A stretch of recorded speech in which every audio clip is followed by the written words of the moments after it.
Primera de Pedro, capítulo 2. Vayan a sus Biblias ahí. Vamos a regresar. Yo sé que hace mucho tiempo que hemos estado en el Primera de Pedro, pero vamos a terminar la última y tercera parte. Una porción interesante de la Escritura. Usted puede pensar que no aplica a nosotros, pero sí aplica, ya lo verán.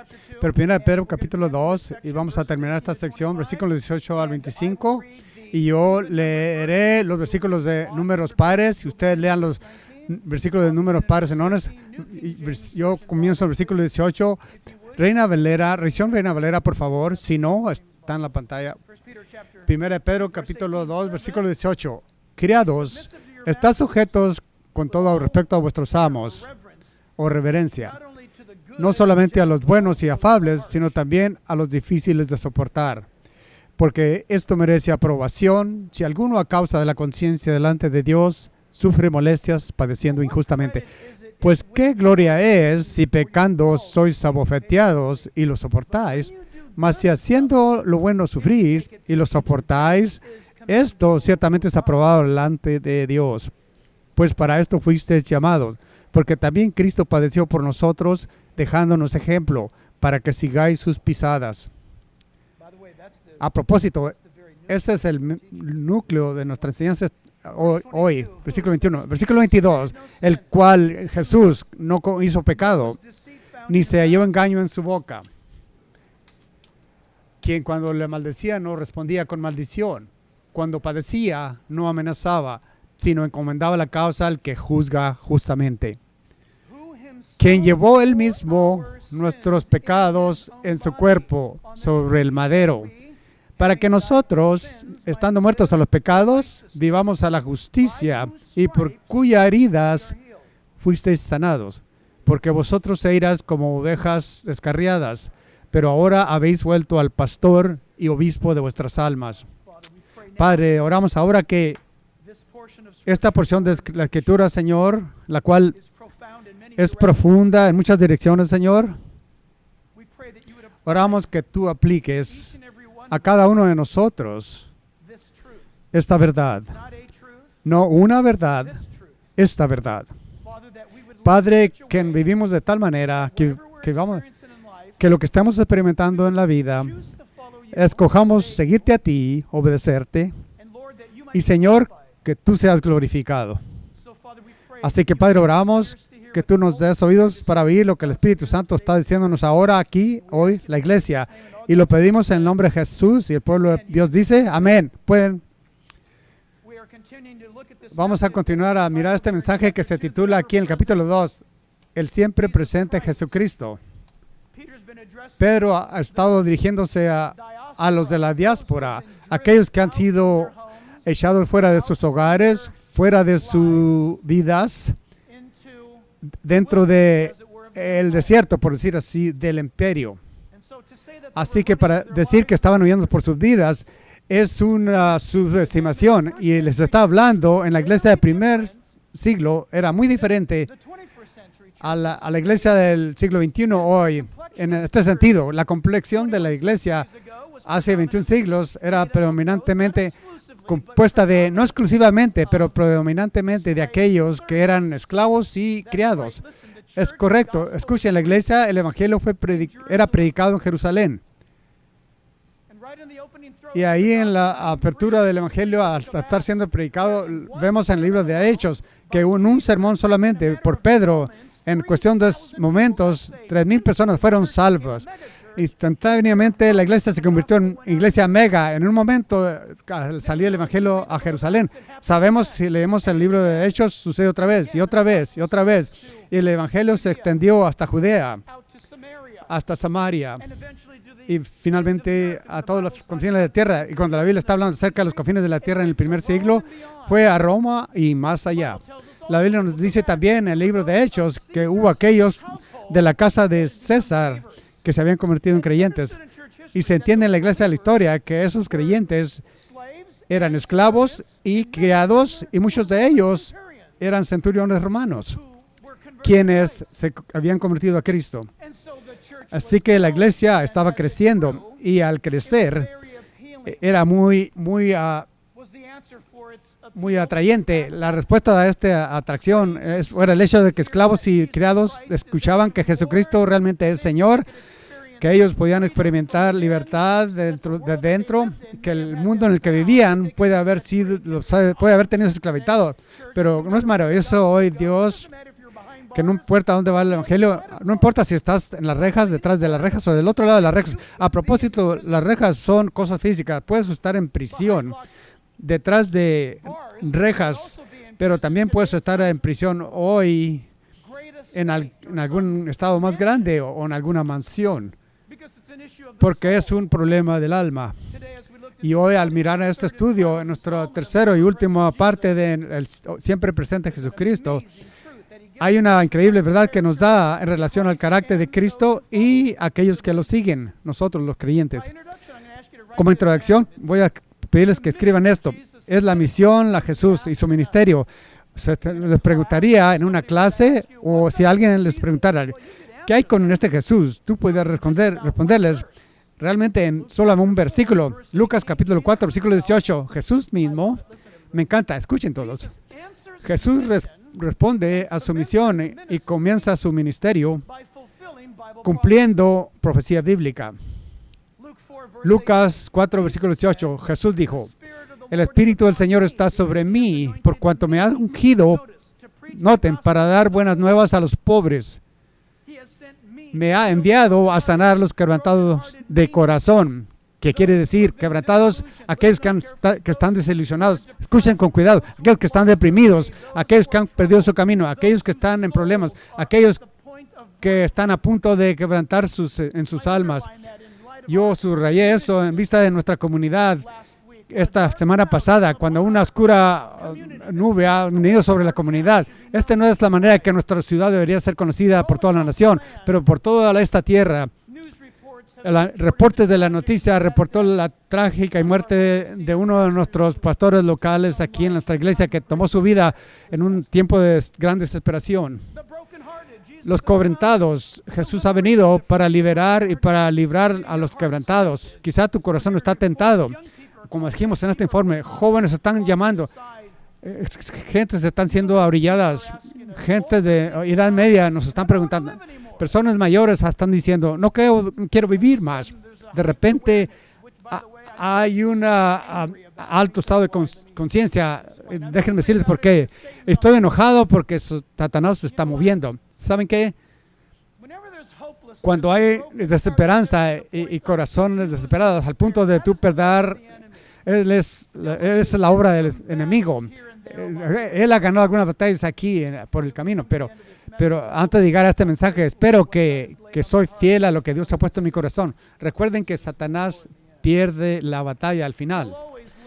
Él siempre perderá. A propósito, Dios no puede perder. Es imposible que Dios pierda. No puede perder. En nuestras comunidades no está perdiendo. La comunidad cristiana no está perdiendo.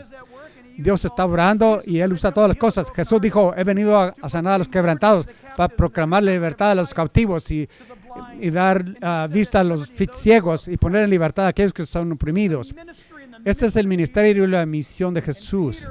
Y Pedro, quien sabía lo que era haber tenido ese versículo cumplido en su vida, él estaba ministrando a los cristianos que están huyendo.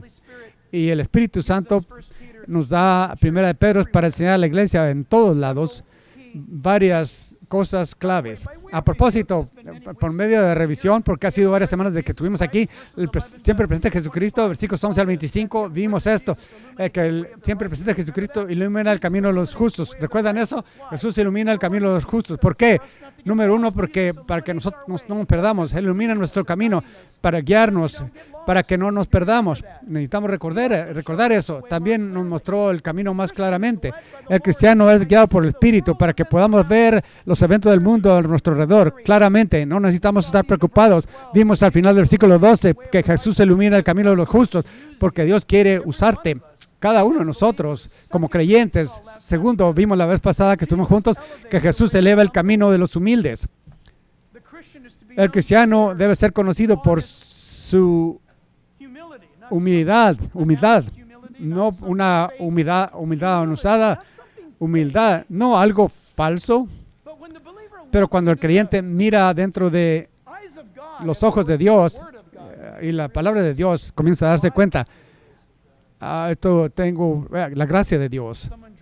Alguien se acerca a Jesús, debe ser visto por un sentido un sentido de humildad. Versículos 13 y 14, que eso sucede. Habrá una fe intencional que será humilde. Confianza. Ser humillado por Dios es confianza, pero la confianza es en la palabra de Dios. Para mí esto es muy emocionante. Versículos 16 y 17, es que el cristiano en su fe en Dios, es una fe facultada. No tenemos valor, no tenemos poder. ¿Puedo decir eso? ¿Sabes qué? Tú puedes decir que tienes fe en fe. Si tú tuvieras más fe, escribe esto, tener fe en fe. Escucha, no compres este libro. Hoy yo voy a tener un seminario. Es todo acerca de desarrollar tu fe y más fe que en fe. No vayas ahí. Damas y caballeros, familia de la iglesia, escuchen. Tú eres facultado, escucha, no por la fe, sino el objeto de lo que está tu fe. La fe es nuestro efecto, no es el es el Él, es Cristo. Así que el objeto de tu fe es Jesucristo. Y eso es poder finalmente en tu creencia. No es nosotros, es Él. Y cuando vamos a Él podemos esperar todo poder. Ahora el siempre presenta Jesucristo libera el camino del cautivo. Quiero usar algún sarcasmo y algo opuesto a la aplicación hoy. Simplemente por medio de ilustración. Voy a hacer eso en 3 diferentes maneras. Si toman notas, Jesucristo libera al cautivo. Si libera al cautivo, ¿está cautivo todavía o está liberado? Sí, la respuesta es sí, está liberado. ¿Eres cristiano? Levanta tu mano si eres cristiano. ¿Entiendes que hemos sido completamente liberados, pero hemos sido liberados por nuestra cautividad a Cristo? Ya no somos cautivos al mundo, que una vez nos mantenía en esclavitud. El mundo decía ciertas cosas y nosotros nos levantábamos y lo hacíamos. Obedecíamos a la carne, obedecíamos nuestros deseos, obedecíamos lo que el mundo nos dictaba y proclamábamos ser libres y estar siendo nosotros. Cada vez que hacíamos eso, nos convertíamos en más esclavizados a las demandas de este mundo. Y creo que si eres cristiano, tú sabes de lo que estoy hablando. Escucha, para estar realmente liberados, tienes que ser cautivado bajo el señorío de Jesucristo, para venir bajo su reinado Así que el mundo ofrece, por ejemplo, libertad. Vamos a estar mirando eso, una libertad falsa. Jesús nos libera de la libertad falsa. Jesús nos libera de una justicia falsa. El mundo habla acerca de justicia hoy. Por ejemplo, tu derecho. De todos, eso es lo que escuchamos hoy en día. Es como el 11º mandamiento.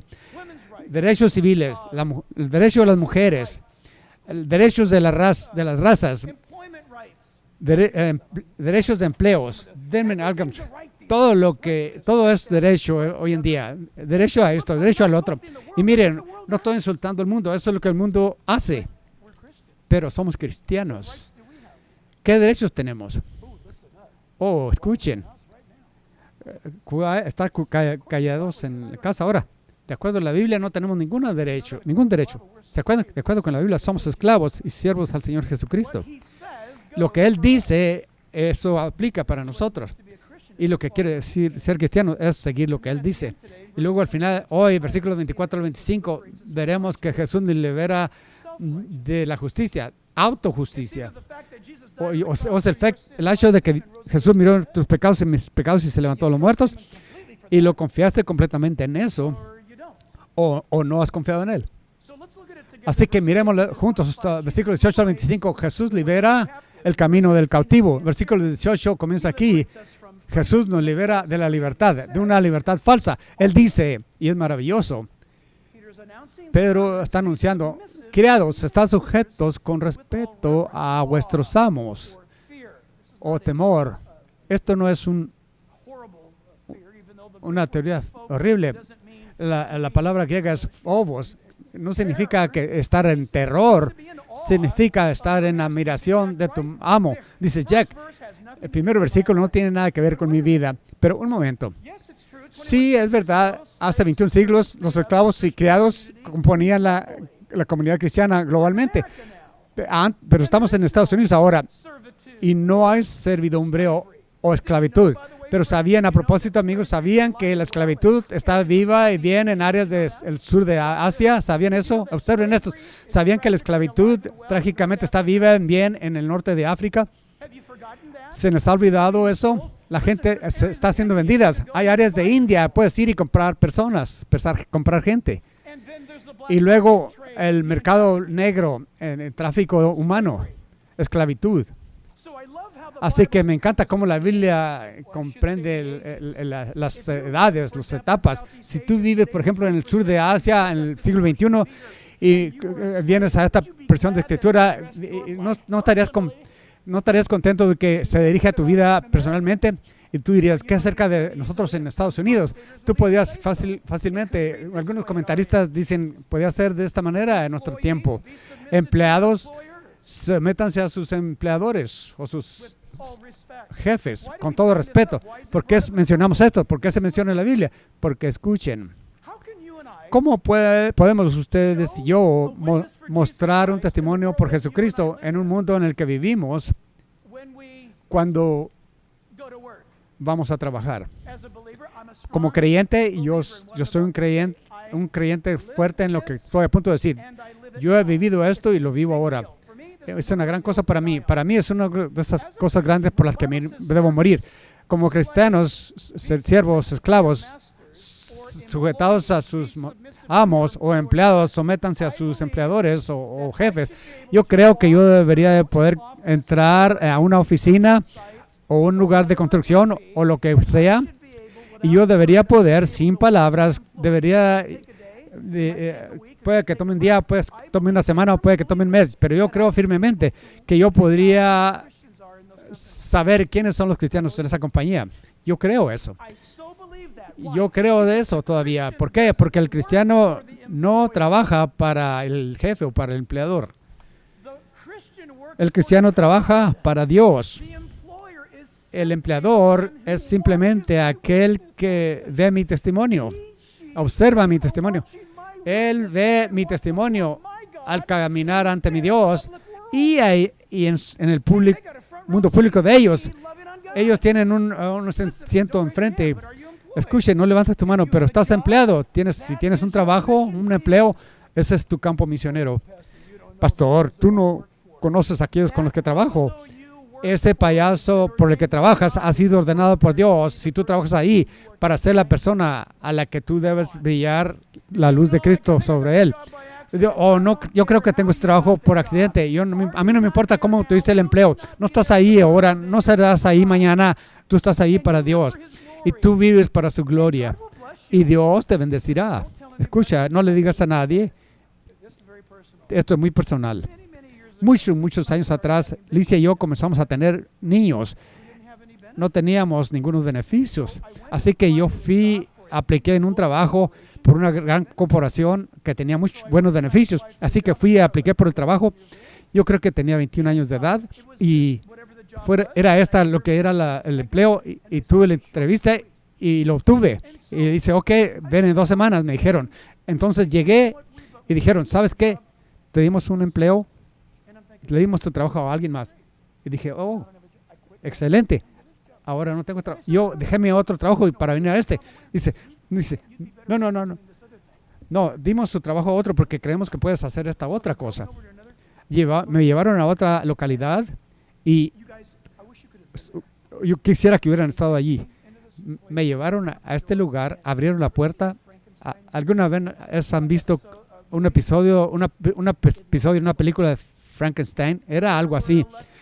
Había electrodos, había cosas como todo este equipo científico, tubos y cosas, y estoy mirando ahí y dijeron, vamos a querer que trabajes aquí.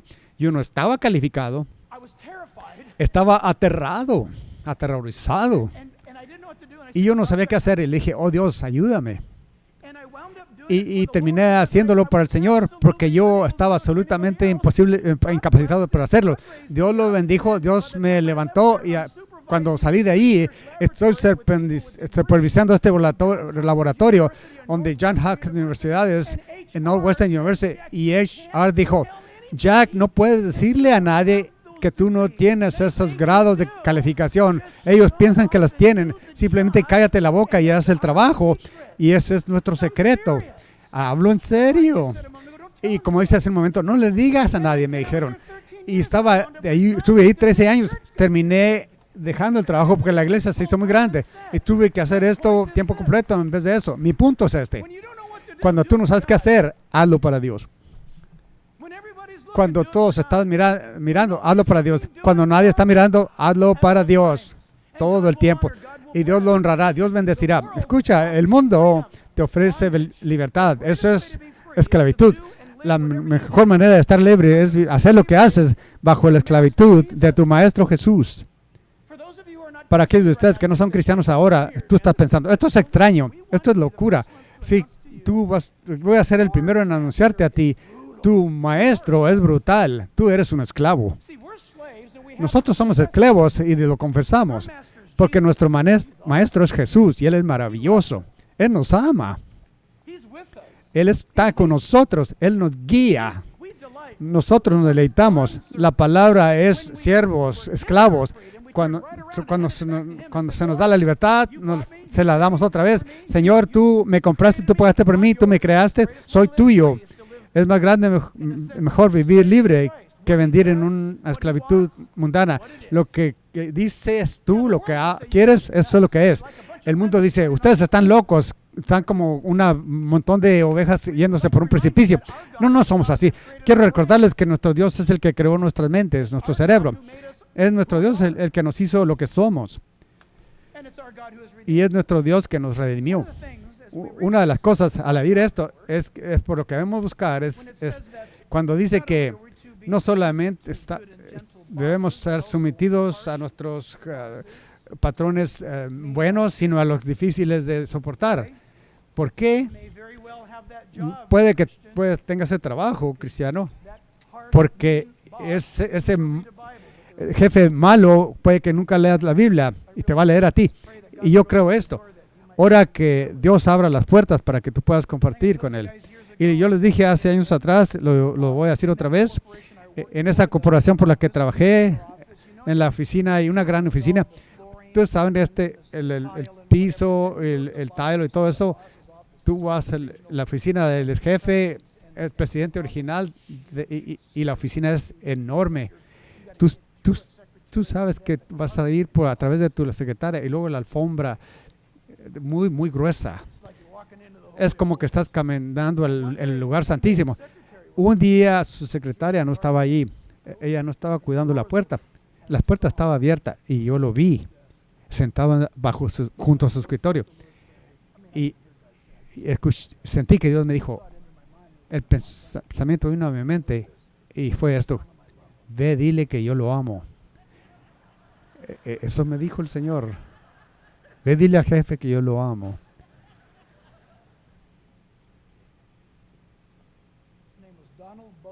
Su nombre era Donald Bobo.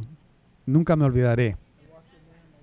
Entré ahí y dije, bueno, disculpa, Señor. Y dijo, sí, yo creo que Dios ha puesto en mi corazón que te diga que te ama. Y que Jesús murió por mis pecados. Y él dijo, ¿vas a la iglesia? Y le dije, sí voy. ¿A dónde vas a la iglesia? Calva y Chapo de Costa Mesa, le dije. ¿A qué servicio vas? Le dije, primero. Y luego soy Ash Ujier en el segundo. Dice, oh, qué curioso. Dice, yo voy al segundo servicio.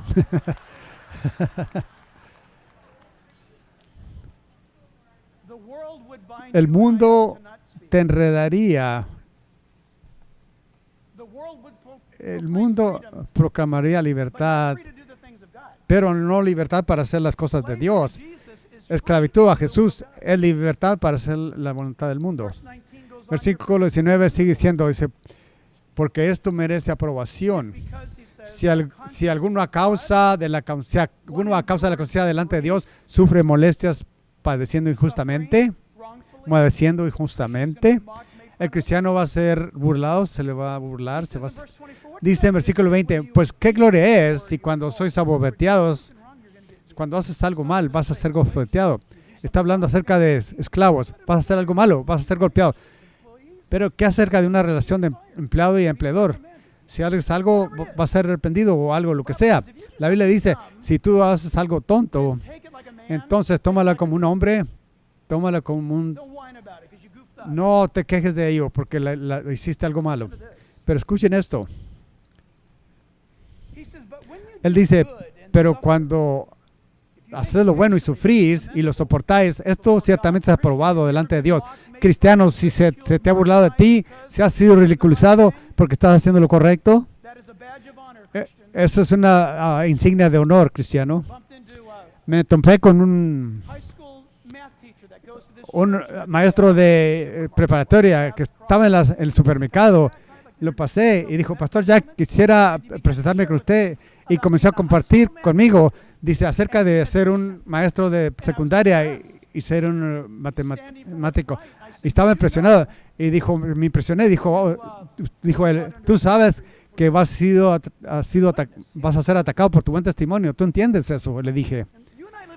Usted y yo vivimos en un tiempo cuando amorosamente podemos ponernos de pie y ser contados en esta etapa, en ese tiempo. A propósito, miles de personas en el estado de California se levantaron y hicieron sus voces claras acerca de 2943 y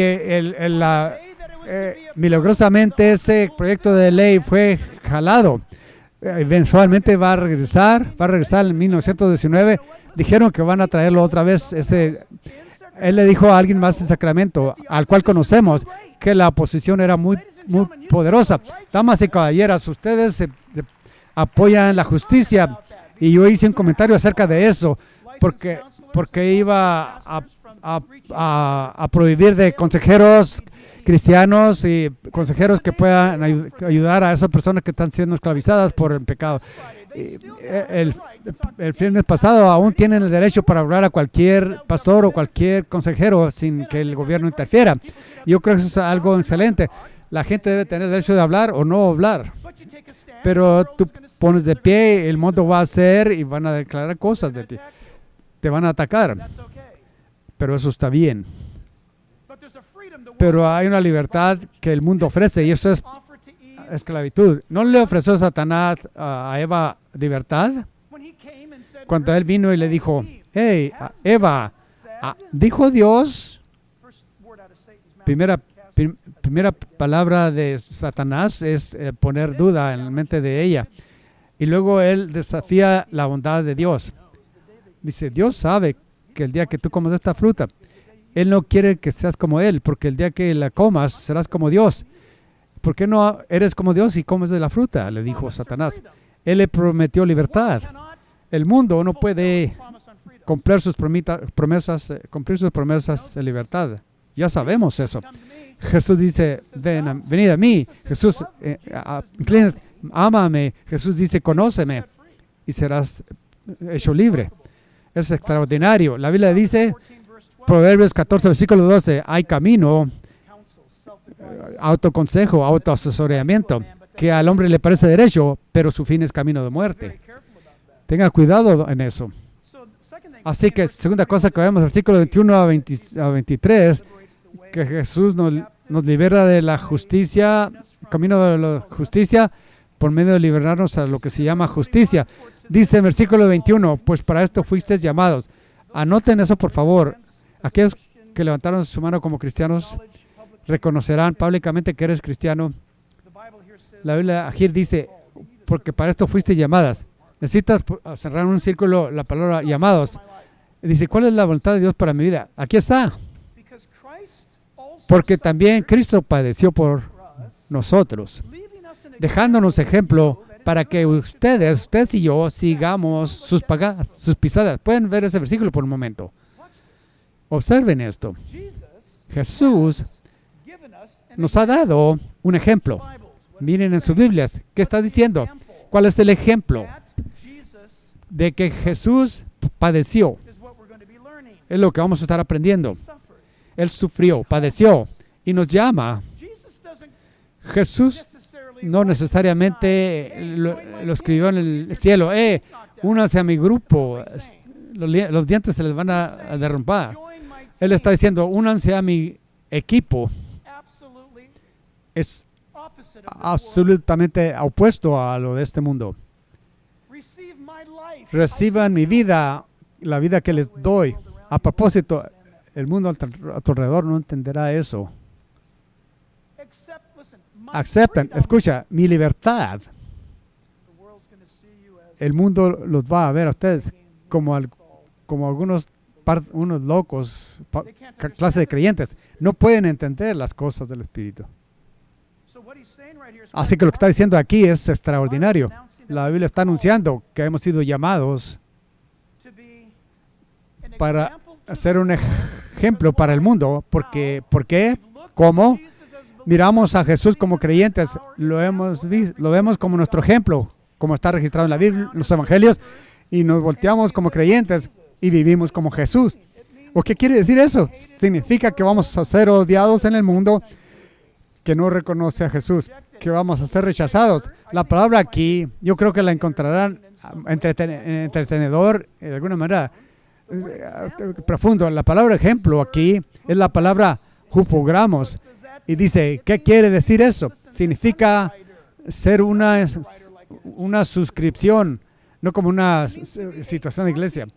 Significa ser un copiador, ser un estudiante. Escuchan, ¿están escuchando? Significa ser un estudiante que comienza su educación por medio de trazar. Ustedes saben trazar, ¿se acuerdan? Trazar, copiando, suscribiendo. La palabra significa escribir sobre algo que ya ha sido escrito, porque no sabes cómo escribirlo por tu propia cuenta. Déjenme mostrarles este ejemplo. Todos nosotros reconocemos esto. Todos crecimos en la escuela viendo estas cosas. ¿Reconocen eso? Esta es la palabra griega. Esto está por ahí por miles de años. Y por ejemplo, ven la A, ahí la A. Ahí es donde debes poner, donde está la estrella, debes poner tu lápiz. Pones tu lápiz ahí. Y tú debes de ir hacia abajo con el lápiz, debes seguir A, B, C, hasta que tú lo escribas correctamente, hasta que lo tengas en tu propio pensamiento. ¿Están conmigo? Tú trazas, tú no lo inventas, tú no lo rediseñas, lo copias. La Biblia dice esa misma palabra. Tenemos que aprender cómo escribir y a imprimir. Es exactamente la misma palabra que en lo que se refiere a Jesús. Significa copiar su ejemplo. ¿Qué quiere decir eso? ¿Cuál es su ejemplo? Por supuesto, Dios nos esperaba que nosotros hiciéramos esa pregunta. Dice en el versículo 22, el cual no hizo pecado. Número 1, Jesús era sin pecado. Así que Él es nuestro estándar. Ni se halló engaño en su boca. Versículo 23, ¿quién? Ese es Jesús cuando le maldecían. Cuando Jesús era maldecido, se le burlaba, cosas malas se decían de él, rechazado, rechazo. Ese es uno de los dolores más profundos con los que la gente batalla. Papá y mamá, a propósito, abuelo o abuela, asegúrense que ustedes siempre apoyen a aquellos pequeños en sus vidas, que se mantengan en la verdad, que los guíen en la dirección correcta. Enséñanlos, instruyanlos, siempre, por supuesto, con amor. Tengan mucho cuidado. Nunca darles un sentido de rechazo. Aún cuando ellos crezcan mayores, tú siempre serás tu mamá o tu madre. Si ellos están haciendo algo incorrecto, deben saber que tú les amas. Y tú puedes corregirles o puedes decir, no estoy de acuerdo con lo que estás haciendo, no estoy de acuerdo con lo que tú has escogido, es equivocado. Pero ellos saben que tú les amas y que tú no estás rechazándoles. ¿Entienden eso? Podemos rechazar lo malo del mundo, sí. Pero en lo que se refiere a aquellos de nosotros, aquellos que que señalan a Jesús, ellos nunca deben de sentir rechazo. No estoy hablando acerca de compromiso. No estoy hablando acerca de compromiso o convicción. Quiero hacerlo claro. Los amo y esta es la verdad acerca del asunto que es aceptable para mí, que es aceptable a nosotros.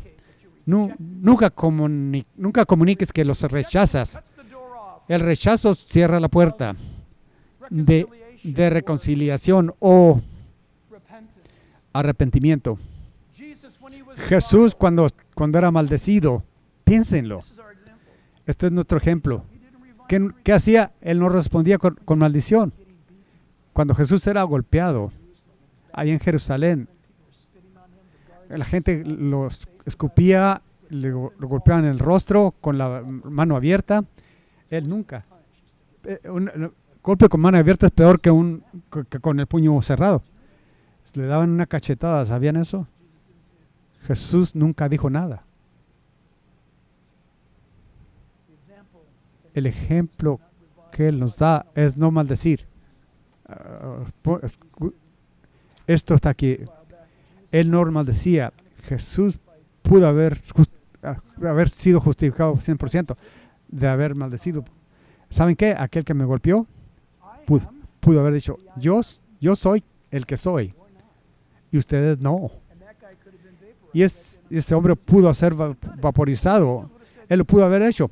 Y los ángeles hubieran dicho, muy bien, Jesús, qué bueno. Pero Él no lo hizo. Usted y yo tenemos esta tentación de defendernos nosotros mismos. Escucha, un hombre sabio dijo hace mucho tiempo, cristiano, no te defiendas tú mismo. Deja que Dios te defienda, porque si te defiendes tú mismo, Él te dejará que te defiendas. Deja que Dios te defienda. Deja que Dios te defienda. Jesús no maldecía. Ese es nuestro ejemplo. Y cuando Él sufría, Él no amenazaba. De la cruz, Jesús,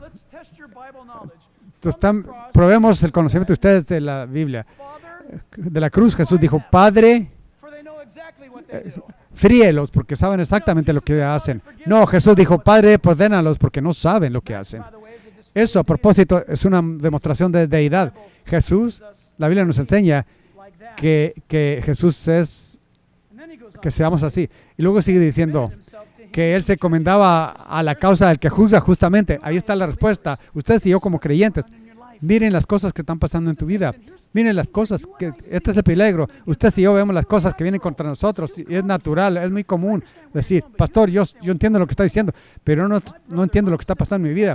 Mi hermano, mi hermana, mi papá, mi mamá, mi hijo, mi hija. Tenemos esta cosa que está pasando. Hay una guerra que está pasando. O este vecino. Es una cosa muy fea. Ven la tentación. Es muy natural para nosotros que de alguna manera, fuera de lo que dice la Biblia. Y esto es exactamente el punto.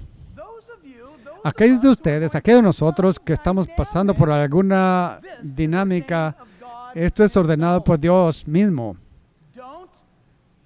No lo vean como algo común. Véanlo como algo que con lo que Dios está trabajando. Pero tengo esta cosa fea que está pasando en mi matrimonio. Dios está trabajando. No pierdas vista de eso de vista. Jesús, quien era Dios en la carne, puso toda la confianza de su Padre. Él escogió confiar en su Padre. Mi pregunta hoy es, ¿confiamos en Dios? ¿Realmente confiamos en Dios? Nuestra comunidad ha sido robada. Los jóvenes, como dije hace temprano, están diciendo, yo no sé si se puede vivir más. Escuchamos personas decir, voy a tomar la forma fácil de salir de todo. Cuando el enemigo viene y miente y dice, es mejor estar muerto que vivir. Esa es la mentira de Satanás mismo. Es un asesino. Jesús dijo, yo soy el comienzo.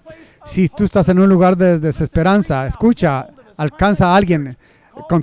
Ponte contacto con la iglesia, llama al hotline de 1800 en Estados Unidos, que es por toda la nación. Hay algo, pero no te aísles tú mismo. Escucha, no escuches esa voz oscura que es tan seductiva, tan audaz que te está hablando. No lo hagas, no escuches esa voz del enemigo. Como cristiano, como esclavo, como criado del Señor Jesucristo, no tenemos la autoridad para hacer decisiones así. Hay un mundo allá afuera que dice que tienen su justicia. No, eso es absolutamente injusticia. Dios tiene justicia. Pero es posible que un cristiano batalle con enfermedad mental o problemas emocionales o perder la vista y hundirse en la desesperación. Y dije esto el miércoles en la noche. Jeremías, Moisés, Elías, Pablo, inclusive Jesús mismo dijo, mi Dios, ¿por qué me has abandonado? Y que algunas personas de alguna teología hecha por el hombre dicen, lo condenamos. Es no conocer la palabra de Dios. Llena el hueco. Jesucristo murió por toda manera de pecado, dice la Biblia. Ni la muerte ni la vida puede separarnos del amor de Dios. ¿Cometer suicidio es pecado? Sí, pero no es el pecado que separa al Hijo de Dios del Padre. Jesús murió por todo tipo de pecado. Piénsenlo bien. Nada puede separarte a ti del amor de Dios, que es en Cristo Jesús. Pablo dijo, la altura o la anchura o la profundidad, cosas creadas, ángeles, demonios, potestades. Dijo, estoy convencido que no cosa creada, eso me incluye a mí, eso incluye a usted, podrá separarnos del amor de Dios. Yo conocí a un hombre que en Costa Mesa, en los días que yo asistía ahí, Lisa y yo asistíamos ahí, un hombre piadoso comenzó a actuar extrañamente, comenzó a maldecir y a actuar extrañamente. Comenzó a decir, puede decir, quizá nunca fue salvo, y terminó cometiendo suicidios. Se dieron cuenta que tenía un tumor masivo en su cerebro que causó que sucediera eso. ¿Piensas que la sangre de Jesús de alguna manera fue comprometida por eso? Yo rechazo cualquier teología que anuncie tal cosa tan impía. Por la misma moneda, no se den por vencidos. Busquen ayuda, encuentren a alguien, pero escuchen. No hagas esto solo. Y esta es muy buena esperanza. No solamente Jesús, como el Padre está diciendo, se comprometió a aquel que juzga justamente. Dios es justo. Mire el tercero y final argumento, versículos 24 y 25. Jesús nos libera de autojusticia, declarando que Él mismo. Esto es increíble, teológicamente. Podemos ocupar seriamente meses en esto. Miren el versículo 24, dice, quien llevó Él mismo, en un círculo de la palabra, Él mismo. Este es un pronombre definitivo en el lenguaje griego. Jesús, nadie más pudo, solamente Él. Nadie más puede hacer lo que Él hizo. Noten, significa, ¿están escuchando? Significa tiempo pasado. Él hizo algo para que nunca fuera repetido otra vez. ¿Qué es? Él llevó nuestros pecados en su propio cuerpo sobre el madero, en la cruz. Todos escuchen. ¿Estás confiando en lo que Jesús hizo en la cruz para llevarte al cielo? Si hoy, escuchen, amorosamente los advierto, les ruego amorosamente. Pablo dijo, os ruego. Hoy, en tu mente, en tu teología, en tu cabeza, tú dices, sí, yo creo en el Evangelio, estoy siendo tan bueno como puedo, y todos hacen cosas malas, pero hago más cosas buenas que malas. Yo creo que Jesús murió por mis pecados, así que, escucha, amigo, tú estás enredado y posiblemente perdido, porque tú estás diciendo que Jesús murió por tus pecados, pero tú le estás ayudando, porque tú comparas obras tuyas en tu parte, que de alguna manera estás ayudando a tu salvación, tu experiencia de salvación. No puedes hacerlo. Él murió por nuestros pecados y Él pagó el precio. Él llevó nuestros pecados. La palabra significa, en realidad, iba a mostrarles un cuadro, pero quizá lo tienen en la mente. ¿Han visto a aquellos que levantan peso en las Olimpiadas? Que levantan esas pesas masivas y detrás de su cuello y ven sus venas cómo se les resaltan en su rostro por levantar el peso. Ven ese cuadro en sus mentes. Ese es el cuadro de la palabra llevó. Jesús mismo llevó, el que llevó tus pecados y los míos, todos en este santuario. Piensen, casi 3,000 personas en este santuario, solo el segundo servicio, todos los pecados representados en este santuario, tus pecados pasados, presentes y futuros. Jesús los llevó.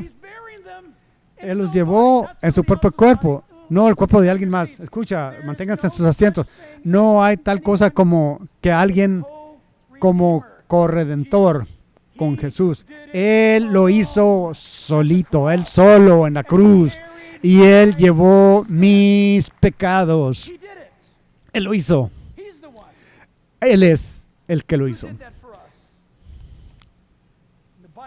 Y la Biblia nos anuncia que al hacer eso, llevó nuestros pecados en su propio cuerpo sobre el madero. La referencia al madero es una referencia del Antiguo Testamento. La Biblia dice, a propósito, Gálatas capítulo 3, versículo 13, ya me lo terminamos. Gálatas 3, 13 dice, Cristo nos redimió de la maldición de la ley.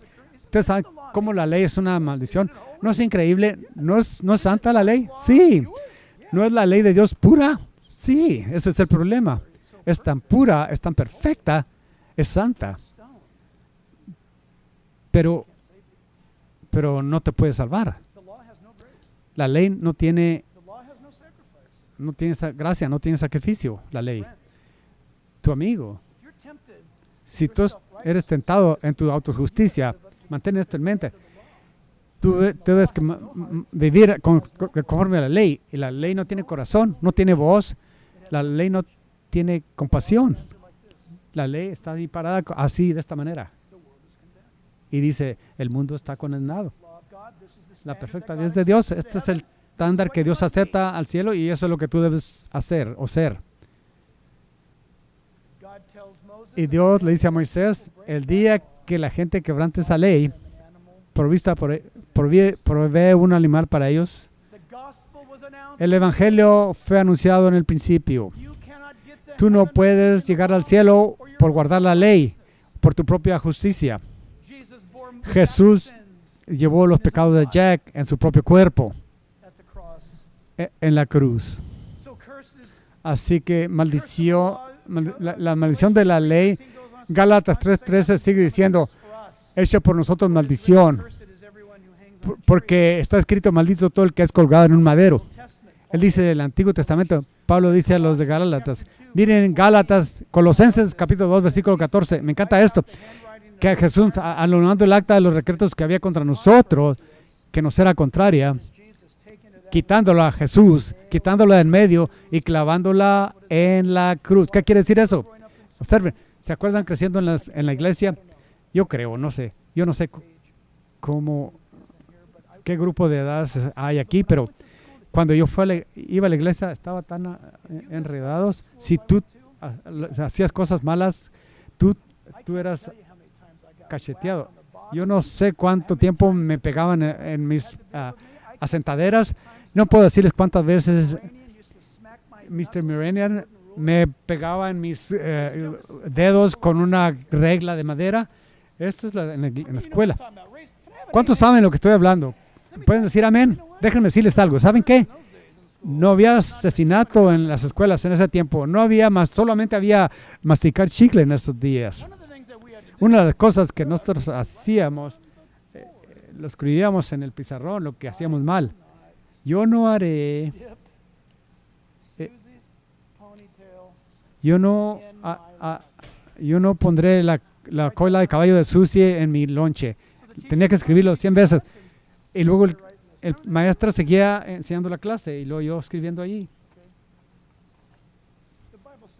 David le dice esto acerca de eso. La escritura, versículo en Colosenses, dice esto. He pecado cuando llena el blanco. ¿Están conmigo? La Biblia dice que hay una lista grandísima. Escuchen, Dios tiene una nube en el cielo de todos tus pecados si tú no eres cristiano.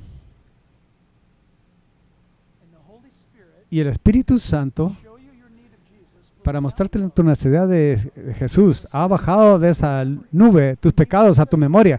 Y Él dirá, ¿qué vas a hacer acerca de esa? ¿Qué vas a hacer acerca de esto? ¿Qué vas a hacer acerca de este otro? La Biblia dice, todas estas cosas están escritas contra nosotros. La Biblia dice que en la cruz, escucha, en la cruz Jesús los borró. Como luego que se borren. Muy caro. Tienes que tener sangre. Solo sangre puede borrar eso. Pero es su sangre, no cualquier sangre. Solo la sangre de Dios. Esa es la sangre de Dios. Solo hay un asunto en el pueblo y otro en el universo. Por eso el cristianismo no es una religión. Todos han escuchado las noticias. Oh, la gran religión del mundo. Siempre soy ofendido cuando se dice que gran religión del mundo. Hay dos religiones en el mundo. Una es religión y la otra relación. Entiendamos eso ahora mismo. Dos religiones en el mundo, una religión y la otra es relación. Así que la Biblia sigue diciendo, y termina aquí, observen. Dice, por cuyas llagas fuimos sanados. Por cuyas llagas fuimos sanados. Todos conocen ese versículo porque cristianos puede ser que yo no estoy enfermo más. Es sanado por sus llagas. ¿Saben qué? Técnicamente, eso no tiene nada que ver con sanidad física. Por supuesto que Dios sana, no me entiendan mal. Pedro, que era judío, nacido de nuevo, quien conoce el Antiguo Testamento, va a Isaías capítulo 53 por el Espíritu Santo y aplica esa verdad al hecho de que Jesús nos sanó de nuestros pecados, por cuyas heridas, por sus heridas fuimos sanados por nuestros pecados. ¿Es eso maravilloso? Y se hace mejor al final. Miren lo que dice aquí, porque en ello nosotros éramos como ovejas, nos descarriamos. En otras palabras, estamos propensos a descarriarnos, pero hemos regresado, dice, pero ahora habéis vuelto a regresar o a encontrarnos a Él, el pastor y obispo de nuestras almas, el pastor y obispo de nuestras almas. Quiero leerles esto. Jesús es el pastor y el obispo de nuestras almas. En el Antiguo Testamento, las ovejas tenían que morir por ir por las personas. En el Nuevo Testamento, el pastor murió por las ovejas. Observen esto, escuchen esto. Cito, los pastores del oriente y su rebaño de ovejas no eran nada como aquellas que vienen a nuestra mente en el occidente. En Israel no había colinas ondulantes de terciopelo verde para que las ovejas pastaran tranquilamente a su deseo.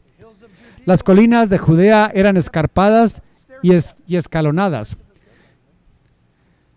La hierba era escasa y los acantilados y cuevas componían el paisaje de todas direcciones. Los pastores del día eran hombres que se veían ojerosos y cansados, magros, bien armados, tostados por el sol y sin dormir.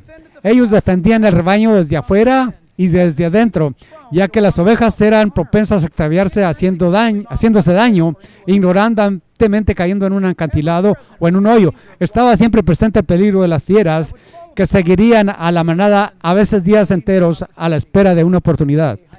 Una hiena o una jauría de perros salvajes, de repente y sin aviso, agarrarían a un cordero o dos y a veces pieza por pieza. Los pastores del Medio Oriente eran magros, y no es increíble. Escuchen, aquellos de ustedes que piensan que no valen nada. El Dios del universo vino y me mostró que Él es el pastor que atiende tu vida. Y termino con esto. El Salmo 23, el querido Salmo, adivinen de qué no se trata el Salmo 23. No es acerca de David y no es acerca de ovejas.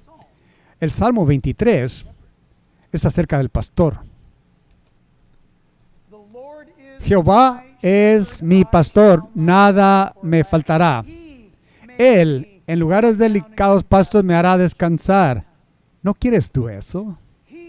Junto a aguas de reposo me pastoreará. confortará mi alma. Me guiará por sendas de justicia por amor de su nombre. Aunque ande en valle de sombra de muerte, no temeré mal alguno, porque tú estás conmigo. Tu vara y tu cayado me infundirán aliento. Aderezas mesa delante de mí en presencia de mis angustiadores. Unges mi cabeza con aceite. Mi copa está rebosando. Ciertamente el bien y la misericordia me seguirán todos los días de mi vida. Y en la casa de Jehová moraré por largos días. Es todo acerca de Él, cristiano. Es todo acerca de Él. Tú no necesitas vivir tu vida en esclavitud. Necesitas apoyarte en el siempre presente Jesucristo, quien nos salva de todos los pecados, de nuestros pecados. Padre, gracias por tu verdad. Te alabamos por tu palabra a nosotros. Y Dios, oramos que tú tomes este mensaje salvador del Evangelio, que en mi lugar, como el poder de expiatorio de Dios, Jesucristo murió por mis pecados y por los pecados de la humanidad. Sin embargo, solo aquellos que ponen su confianza en Él se beneficiarán de su gran sacrificio. Así que, Padre, oro que había corazones ahora que digan: Jesús, ven a mi vida y sálvame aquí y ahora. Lávame de mis pecados. Remueve, Señor, mi soledad y mi oscuridad. Dios, en esta hora de desesperación, yo clamo a ti. Jesús, sé mi Señor y Salvador. Yo miro hacia ti. Te estoy pidiendo que digas que me salves. Amigo, haz eso hoy. Haz eso hoy. Y tú vivirás por siempre. Y para adorarlo y para alabarlo siempre. En el nombre de Jesús y el pueblo de Dios dice amén. Amén. Pongámonos de pie a terminar en adoración. Todos juntos. Dios les bendiga.